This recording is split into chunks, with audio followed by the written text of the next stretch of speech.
सबसे पहले मैं माननीय सीता साहू जी से निवेदन करूंगा कि अपनी बात रखें।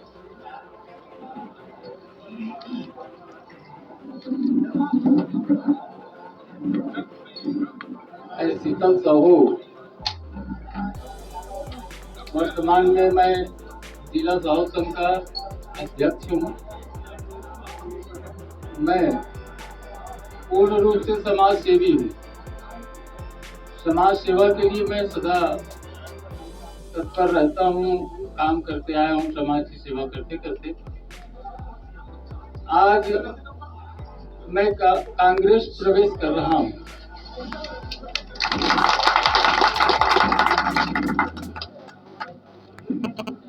प्रवेश करने का कारण एक ही है कि मैं अपने पूरे जिला साहू संघ के पदाधिकारियों के साथ भारतीय जनता पार्टी के कार्यालय गया।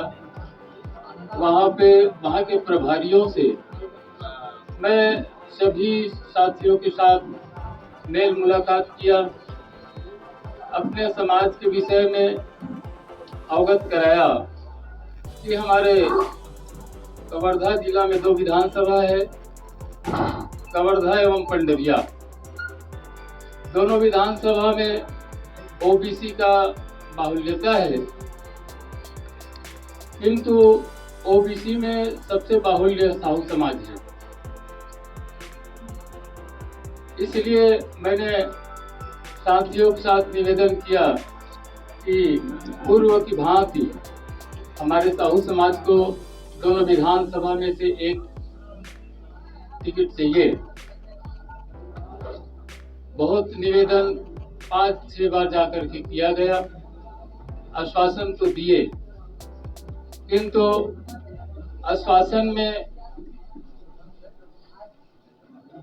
जो संभावित नाम है उसमें भी नहीं आया।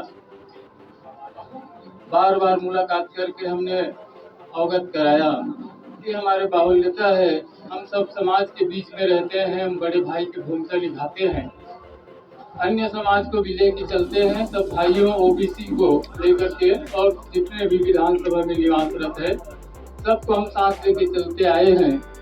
इसलिए बाहुल्यता के आधार में हमारा एक हक बनता है कि हमें एक टिकट मिलना चाहिए।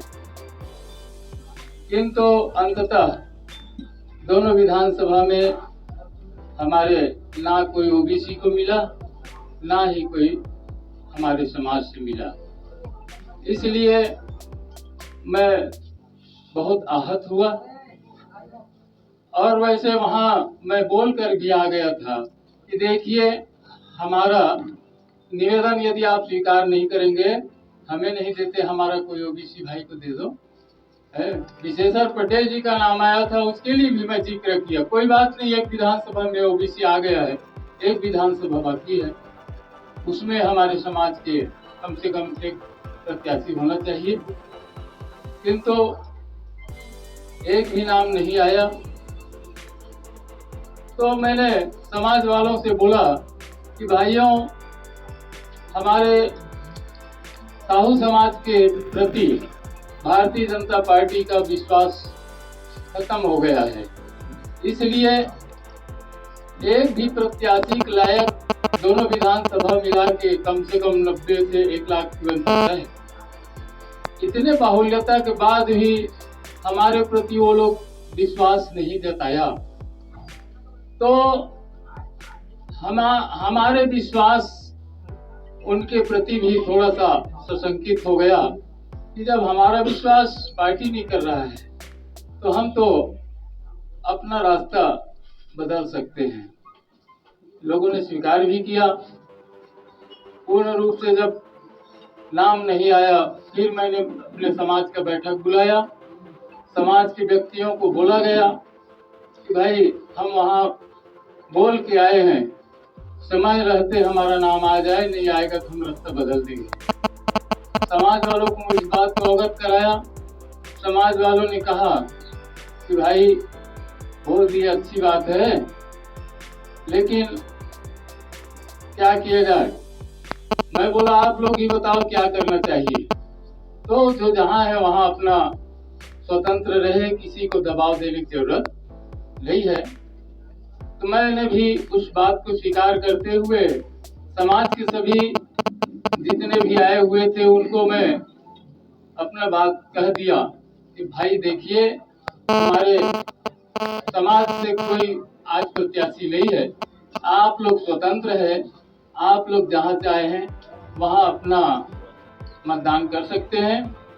और इस आधार में सबको स्वतंत्र करते हुए मैं भी स्वतंत्र रहा और मेरा मन जो है बहुत हताश हो गया और मैं अपना रास्ता अपने बदल करके और आज मैं भूपेश बघेल की सरकार, भैया अकबर के नेतृत्व में मैं कांग्रेस प्रवेश कर रहा हूं और पार्टी का जो निर्देश होगा उसको भली भांति मैं पालन करूंगा निष्ठा से।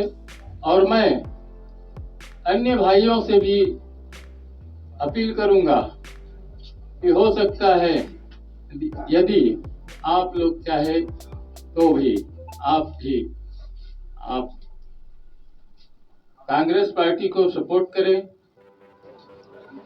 जहाँ तक चुनावी घोषणा पत्र के बारे में बातें सामने आई है, तो चुनाव घोषणा पत्र में जब मुख्यमंत्री निवास में इस बात की बैठक चल रही थी तो इस प्रकार की बात भी आई थी कि हमारे एक माननीय सदस्य 1 लाख चाहते थे और एक माननीय सदस्य 2 लाख चाहते थे। तो मैं जो कि चुनावी घोषणा पत्र समिति का अध्यक्ष हूँ, तो मैंने अपनी बात रखते हुए ये कहा था कि अलग अलग क्षेत्रों में चुनाव के दौरान मुझको ऐसा लगा कि आम जनों के मन में है कि कर्जा माफी होना चाहिए, लेकिन वो सशंकित हैं। उनको ऐसा लगता है कि ये सरकार जो है एक बार कर्जा माफी कर चुकी तो दोबारा कैसे करेगी। लेकिन जहाँ तक कानूनी पहलू है तो ये घोषणा पत्र है, ये आने वाली सरकार के लिए, तो इसलिए एक ही सरकार 2 बार करेगी वाली कोई बात इसमें आएगी नहीं। और यदि करना ही है तो मेरी तरफ से ये प्रस्ताव है कि ये 1 लाख और 2 लाख का हिसाब किताब ठीक नहीं है, करना है तो पूरा करो।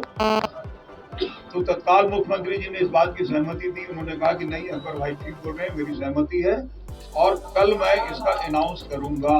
जिस दिन अनाउंस की उसके 1 दिन पहले और फिर बाकायदा उन्होंने अनाउंस कर दिया। और उन्होंने उसका आजकल तो सोशल मीडिया का जमाना है और वो सब उनके भाषण को सुना जा सकता है। उन्होंने कहा पिछली बार की तरह तो किसी प्रकार की कोई आशंका किसी को नहीं होना चाहिए। बाकी अन्य योजनाओं के बारे में पूरी जनता हर चीज को जानती है, सारी परिस्थितियों को समझती है। तो आज के इस अवसर पर मैं केवल आम जनता से यही अपील करूंगा कि जिस प्रकार से बैलेंस, एक तरफ विकास का काम, पुल पुलिया, सड़क, अस्पताल, नहर, बांध, जो भी विकास के काम हुए हैं, दूसरी तरफ लोगों को आर्थिक रूप से मजबूत बनाने का काम माननीय भूपेश बघेल जी की सरकार ने किया है।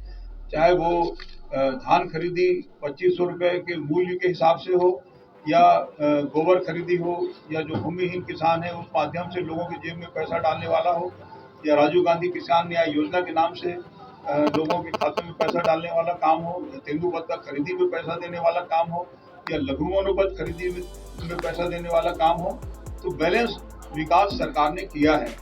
इसलिए मैं आम जनता से अपील करता हूं कि एक बार फिर से कांग्रेस पार्टी पर अपना भरोसा जताएं, अपना आशीर्वाद दें और कांग्रेस पार्टी के पंजा छाप में मुहर लगाकर लोगों को प्रेरित करें कि वो कांग्रेस को वोट दें।